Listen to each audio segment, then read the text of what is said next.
Temos já a fala do secretário-geral da ONU, Antônio Guterres, abrindo a sessão de discursos, de debates da Assembleia Geral das Nações Unidas. O presidente brasileiro é sempre o primeiro a falar, mas o primeiro entre os chefes de Estado. Quem abre o evento mesmo é o secretário-geral. E, como sempre, nosso Eduardo Barão está acompanhando bem de pertinho. Quase pontual a abertura, né, Barão?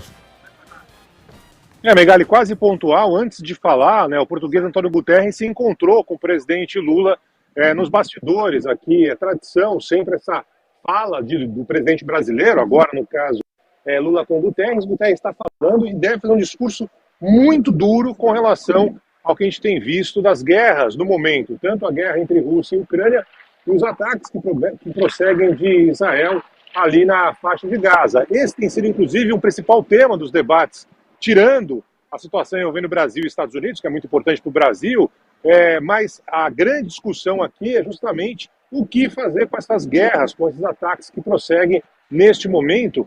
E aí, de novo, volta-se ao debate envolvendo a importância das Nações Unidas, a relevância das Nações Unidas, já que muitas vezes decisões que são tomadas aqui acabam não sendo realizadas na prática. Então, há um discurso que a gente está aguardando, já começou, inclusive, do português Antônio Guterres, muito duro, especificamente falando sobre a situação na faixa de Gaza. A gente tem visto uma situação complicadíssima, com mortes de crianças, de mulheres, o genocídio que o presidente Lula deve falar, inclusive, aliás, muitos estão adotando esse termo, genocídio, inclusive a própria ONU, crime de guerra.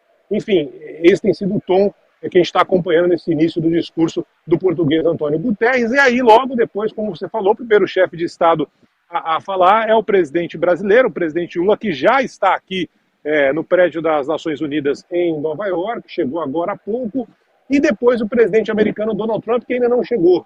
É importante isso aí, Megali, porque ano passado o Joe Biden chegou atrasado.